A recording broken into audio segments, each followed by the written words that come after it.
chicos del cuarto año de secundaria en el curso de biología. Voy a compartir la pantalla. Y bueno, lo positivo es que voy a avanzar muy rápido la parte introductoria. ¿Por qué? Porque ustedes han dado una excelente introducción. Ustedes han hablado de esto. Ejemplo, recuerdo yo que Melanie ha hablado sobre las actividades metabólicas de una célula, ¿ya? Que las actividades metabólicas de la célula procariota, ejemplo, dependen de su única célula. Y las actividades metabólicas de las células eucariotas dependen de todas sus células, ¿ya? Eso lo entendí yo con su participación de Melanie. De igual manera, todas las actividades que nosotros podamos hacer, ¿ya? Nosotros como seres humanos, que todas las actividades metabólicas del organismo, y cuando me refiero a actividades metabólicas me estoy refiriendo a todas las reacciones bioquímicas que se dan en el cuerpo, como por ejemplo la digestión, ya con todas aquellas actividades, como por ejemplo excreción, como por ejemplo la respiración pulmonar, la respiración celular, como nuestro sistema nervioso, como nuestro sistema endocrino. Todas las actividades tienen que ver con las células, Todos los sistemas están involucrados con esta temática de las células, ¿ya? Entonces, en esa parte introductoria, recuerdo yo que Marjorie nos ha dicho que desde que se comenzó esta invención del microscopio, ha comenzado el estudio de la célula, principalmente de la célula procariota, y luego más adelante ya se fue evolucionando y fueron observándose otras células, ¿ya? Primer microscopio en existir, el microscopio compuesto. El microscopio compuesto, ¿ya? Que fue un microscopio diseñado y que Robert Hood él lo mejoró para observar cuando por primera vez observó células muertas, que fue células de finos cortes de un corcho, y observó células muertas de origen vegetal, es decir, observó células eucariotas de origen vegetal. Para ese entonces no había clasificación, pero ya había una identificación. Es por eso que a él, a Robert Hood, se le considera como la primera persona que observó las células, ¿ya? Aquí podemos observar varios microscopios. En la historia se han creado muchos microscopios, se han creado. Hoy en día hay microscopios muy actualizados, con una capacidad de aumento inmensa. Imagínense ustedes que hoy en día para estudiar este virus ya del COVID-19 o esta clasificación de coronavirus, han tenido que utilizar mucho este instrumento de laboratorio, ya un instrumento de laboratorio que nos permite observar los microorganismos, ya que no son permitibles a nuestro ojo, a nuestro sentido de la visión, ya un instrumento de laboratorio muy actualizado, que tiene diferentes partes y que también sus partes se han ido actualizando a nivel de los años. Si bien en el colegio nosotros tenemos este tipo de microscopios, en la cual, si bien no tiene un gran aumento, pero nos sirve a nosotros para identificar muchas células, ¿ya? Nos sirven a nosotros para identificar y a través de la práctica poder identificar células. Ahora, es importante que sepamos acá para que veamos nosotros los tamaños, ¿ya? Los tamaños. Y comparemos el tamaño de una célula con otros, ¿ya? Con otro tipo de organismos. ¿Qué tenemos acá? Orbitales electrónicos, es decir, partículas como electrones, protones, que es lo más pequeño que existen. Subpartículas, ojo, subpartículas, ¿ya? Subpartículas. Y luego viene la partícula más pequeña de la materia, que es el átomo. Y después de la partícula más pequeña de la materia, la molécula. Y cuando existe la molécula, se puede formar ADN. Y luego del ADN ya puede existir un virus. Miren, acá está.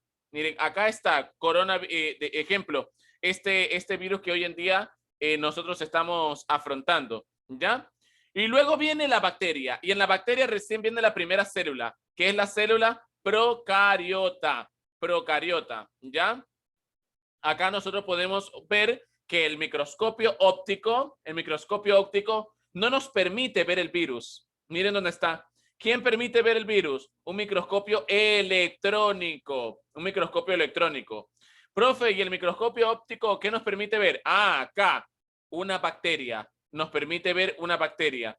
Y luego la bacteria es la misma célula procariota, ¿ya? Entonces, y luego allí nosotros podemos observar la célula eucariota, la célula eucariota.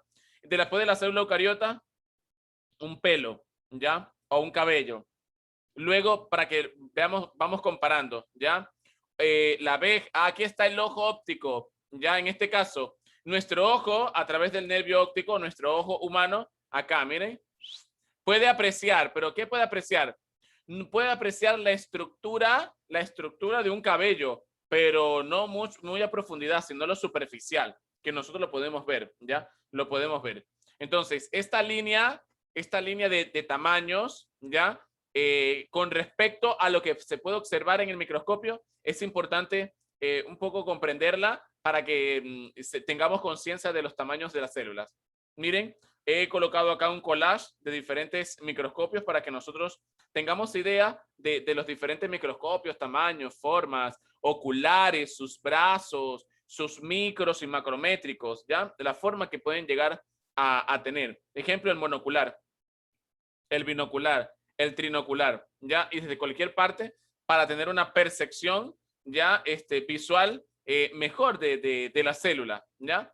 Entonces, a medida que fue avanzando el tiempo, se fueron descubriendo muchas cosas, ya se fueron descubriendo, como por ejemplo cuando vieron las primeras las células vivas por primera vez, células vegetales, Robert Brown, ya, y luego vieron células en animales, ya, células en animales, hasta que se llegaron a la conclusión de que las células se reproducen y de que de una célula pueden originarse otras células. Es decir, a medida que fue avanzando el tiempo, se fue dando una evolución. Desde Robert Hooke, que él mejoró el microscopio compuesto, hasta que observó células vegetales muertas en un corcho. ¿Ya? Luego después descubrieron que las plantas estaban formadas por células. Y luego que también los animales tenían células. Y luego que las células se reproducían. Entonces fueron grandes avances. Grandes avances que llevaron a los postulados de la teoría celular. Postulados que hoy en día se toman en cuenta. ¿Por qué? Porque todos los seres vivos estamos constituidos por células. ¿Ya? Ahora, cuando hablo de seres, me voy a referir a seres procariotos y seres eucariotos. ¿Ya? Hablamos de que nosotros existimos, Renzo, porque existieron células primero que nosotros. De hecho, provenimos de dos células sexuales, ¿ya? Entonces, una célula siempre tiene una célula antecesora. Y luego, que todas nuestras actividades dependen de nuestras células. Todas nuestras actividades metabólicas, ya metabólicas, todas las actividades del metabolismo dependen de nuestras células. He allí como a partir de estos postulados se comienza el estudio de la célula procariota y de la célula eucariota, ¿ya? Ahora, esta célula procariota, si bien fue la primera en existir, ¿ya? Y su nombre, en este caso, proviene de un previo núcleo, ¿ya? De un prenúcleo, ¿ya? La célula procariota se le llama la célula que no tiene núcleo, la célula con un nucleolo, ¿ya? ¿Por qué? Porque no tiene un lugar celular definido, no tiene un núcleo definido.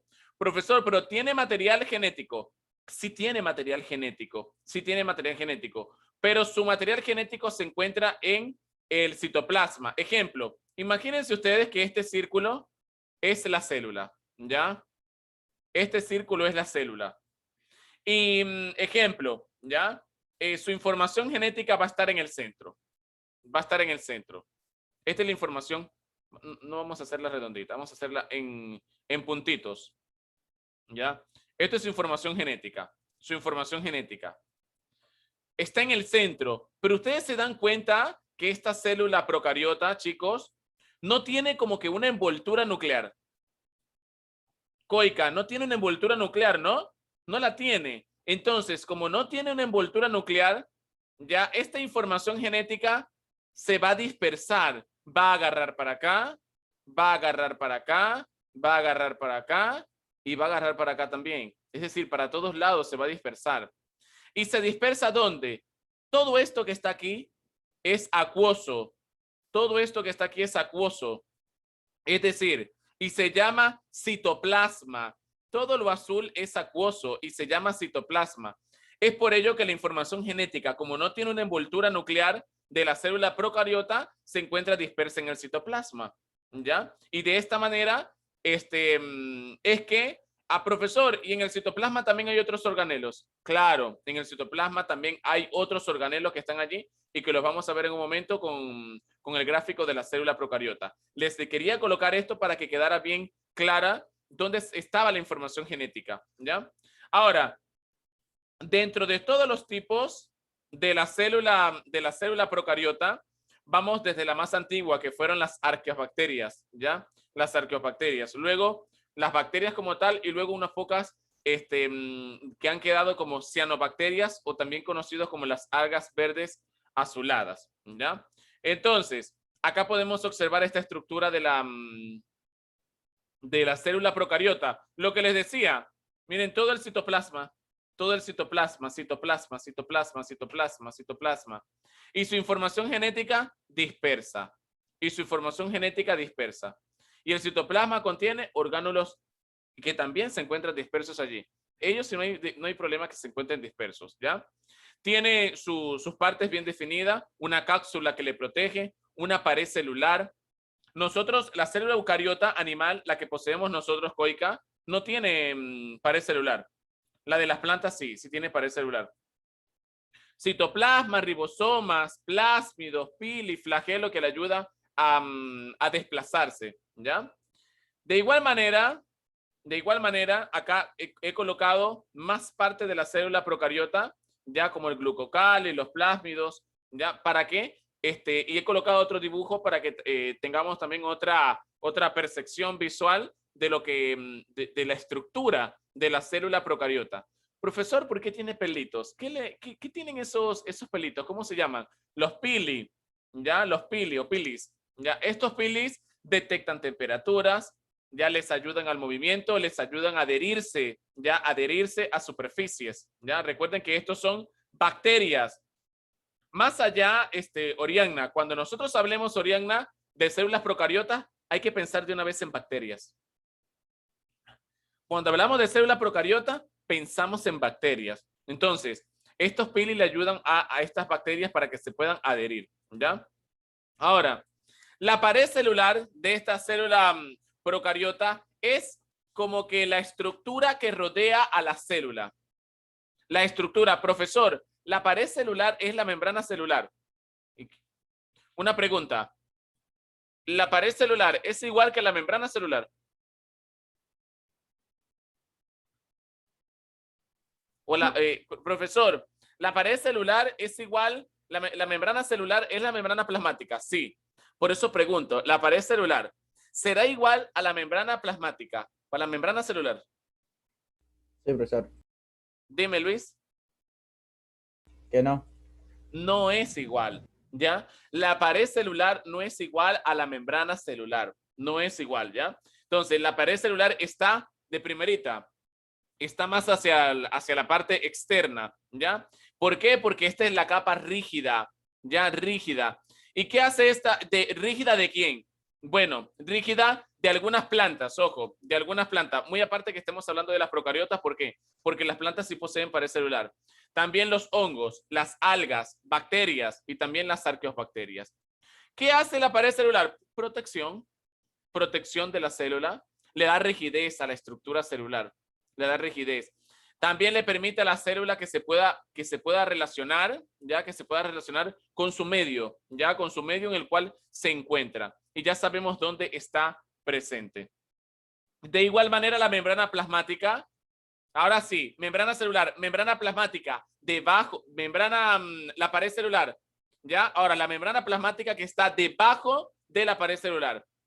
Bicapa lipídica, es decir, lipídica, ya me está diciendo que está conformada por lípidos, específicamente de fosfolípidos, ¿ya? ¿Qué determina? Es una bicapa lipídica que delimita a toda la célula, es decir, que le pone límites, ya que le pone límites a todo el contenido celular, ya a todo el contenido celular. ¿De qué contiene? Contiene lípidos, fosfolípidos, glicolípidos, contiene proteínas, ¿ya? Contiene proteínas. Esta membrana plasmática regula la entrada y salida de muchas sustancias.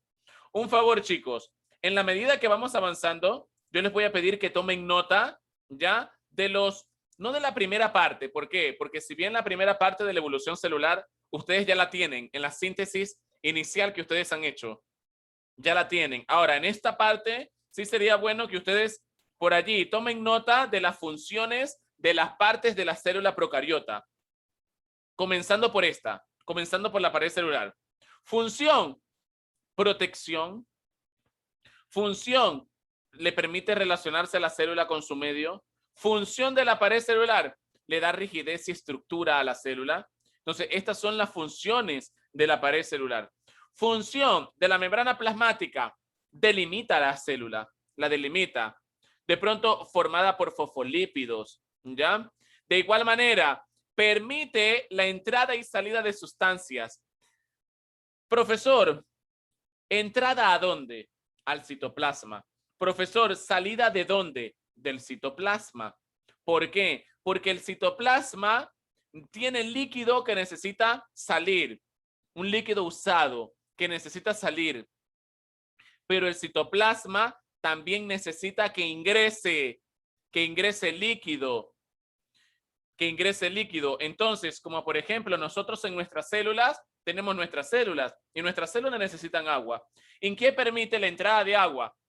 La membrana plasmática, porque nosotros si tenemos en nuestras células, si tenemos membrana plasmática, permiten el ingreso de agua, pero también permiten la salida. ¿La salida de quién? De los desechos, como por ejemplo el dióxido de carbono, ¿ya? El dióxido de carbono, que es un desecho de la respiración celular, ¿ya? Que se lleva a cabo precisamente en la mitocondria, que más adelante lo vamos a ver. Entonces, esta membrana plasmática está compuesta por dos láminas que sirven de contenedor, ¿ya? De contenedor de sustancias, ya que le van a brindar protección a las células. Mucho hablamos del citoplasma y llegamos al citoplasma. Es el medio acuoso que podemos observar acá, lo azulito, lo celeste, ¿ya? Es el medio acuoso en la cual se encuentran distribuidos todos los organelos, ¿ya? Ahora, este medio acuoso contiene la información genética en esta célula procariota, ¿ya? Es allí en el citoplasma, es donde se encuentra el nucleolo. El citoplasma está rodeado por la membrana plasmática. También se le conoce también como membrana citoplasmática, ¿ya? Citoplasmática. ¿Cuál es la función? Albergar a los organelos celulares, contribuir al movimiento de estos. ¿Por qué, Luis? Porque si la célula no tuviera agua, si la célula no tuviera citoplasma, los organelos no se pudieran mover, ¿ya? Entonces, es por ello que es importante que sepamos identificar la función del citoplasma, ¿ya? Ahora, el citoplasma muchas veces se divide en ocasiones en una región externa gelatinosa, cercana a la membrana. ¿Y para qué? Y que tiene mucha implicación en el movimiento celular, ¿ya? Que se denomina ectoplasma. Y una parte más fluida que recibe el nombre de endoplasma y se encuentra en la mayor parte de los organelos. Profe, ¿cómo así? Cerca de la membrana plasmática, el citoplasma se encuentra como gelatinoso, cerca de la membrana citoplasmática, ¿ya? Pero en todo el centro del citoplasma ya se encuentra más líquido, y es allí donde se agrupan la mayoría de los orgánulos, ¿ya? Y también dentro de la célula tenemos al nucleoide. No es un núcleo, ¿ya? El nucleoide es la región donde está el ADN, ¿ya? Está el ADN. Y por supuesto, como ya sabemos que la célula procariota no tiene una membrana nuclear, una envoltura nuclear, entonces este nucleoide se va a encontrar en el citoplasma directamente. Y la información genética dispersa en el citoplasma, ¿ya? Esta región es de forma irregular. Claro, no tiene forma. ¿Por qué no tiene forma? Porque se va a adaptar al tipo de célula. Se va a adaptar al tipo, ejemplo, a la forma, en este caso de la bacteria, porque las bacterias también tienen diferentes formas, ¿ya? Y como no hay una envoltura nuclear, tampoco delimita una forma, ¿ya? Entonces, en esta estructura está el ADN de una molécula única, ¿ya? De una molécula única, generalmente circular y de doble filamento, ¿ya? Entonces, este nucleoide como que es el nombre que recibe la estructura en la que se compacta ya el material genético procarioto, ¿ya? Ahora, ribosomas que también están presentes en el citoplasma. Los ribosomas se encuentran también en el citoplasma y tienen una función muy importante. Ellos sintetizan proteínas, ¿ya? Ellos sintetizan proteínas, se encuentran en el citoplasma. Son complejos macromoleculares de proteínas. Es decir, cuando hablamos de ribosomas, hablamos de ácido ribonucleico, también conocido como ARN. Sintetizan proteínas, ¿ya? Se encuentran precisamente en el citoplasma, específicamente en las mitocondrias, en el retículo endoplasmático y en los cloroplastos. Nosotros no tenemos cloroplastos, pero sí tenemos nosotros mitocondrias. Allí va a estar nuestros ribosomas, ¿ya? Y cuando veamos la célula eucariota nos vamos a dar cuenta de ello. Ahora, si bien sintetiza las proteínas, ¿para qué? Para que exista la información genética. Porque, Alondra, tu información genética no se acaba. Tu información genética no se acaba. ¿Por qué no se acaba tu información genética, Alondra? ¿Por qué cuando una célula muere, ahí no se termina tu información genética, sino que queda? ¿Por qué? Porque tiene células hijas. Y ya, ¿por qué estas células hijas tienen la información genética de la madre? Porque la madre se lo pasa. Porque la madre se lo pasa. Pero vámonos más a la parte celular, a la parte de los organelos. Profesor. Porque tienen núcleo. Y en el núcleo se encuentra el ADN. Ya, vamos a ver si nos acercamos más. A ver, Melanie. ¿Cuál era la pregunta? La pregunta es, ¿por qué las células hijas tienen la información de su mamá? Es decir, ¿de dónde salió esa información? ¿De dónde sale la información? Porque si bien la mamá tiene una información genética, ya, y ella muere. Porque dentro de esa célula existe el ribosoma, lo cual ayuda a sintetizar. Correcto. Porque el ARN, los ribosomas, sintetizan. Ahora, ¿qué van a sintetizar? El material genético que está allí. Lo copian.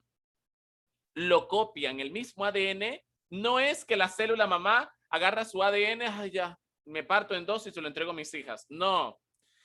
Sino que ellas internamente en las células se sintetiza material genético y es el mismo material genético. Una célula no va a sintetizar, ejemplo, las células de Oriana no van a sintetizar el material genético de Henry. No lo van a sintetizar, ¿ya? Entonces, sintetiza su información genética. ¿Para qué? Para las siguientes células que van a existir, ¿ya? Entonces, esta es la función específicamente de estos organelos, ¿ya? Sintetizar proteínas para seguir dándole secuencia al ADN, ¿ya? Al ADN. Y los flagelos que bueno, son estas colitas que tenemos acá, estas estructuras que tienen acá. Les sirven para darle el dinamismo a la célula procariota, para que se pueda mover. Profesor, ¿y las células eucariotas tienen flagelo? ¿Qué opinan ustedes? ¿La célula eucariota tiene flagelo? ¿Qué creen? Una pregunta, ¿conocen esta célula?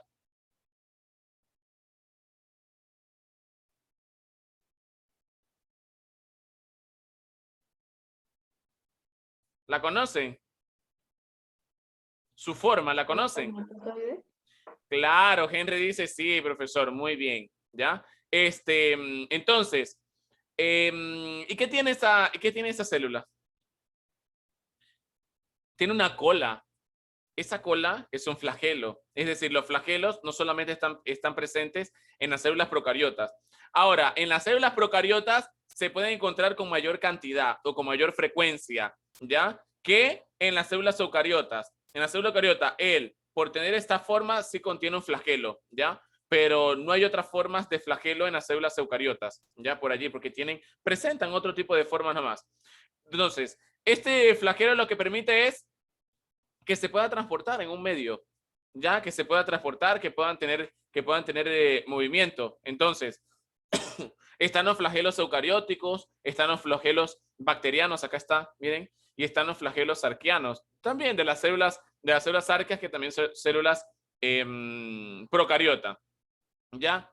Fimbrias, también llamadas pilis, ¿ya? Como son los pelitos, ¿ya? Son los apéndices externos. Si bien no intervienen en el movimiento, pero tienen una propiedad adhesiva, ya tienen una función adhesiva, de adhesión, ya a las superficies, ¿ya? En algunas células son numerosos, en otras células no son numerosos, ya depende también de la célula.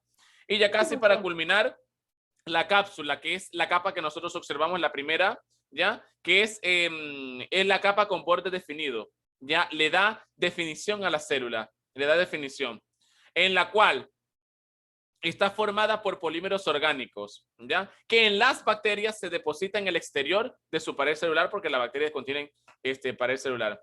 ¿Qué contiene? Contiene proteínas, ¿ya? Contiene igual polisacárido, que es un tipo de glúcido, ¿ya? De glúcidos.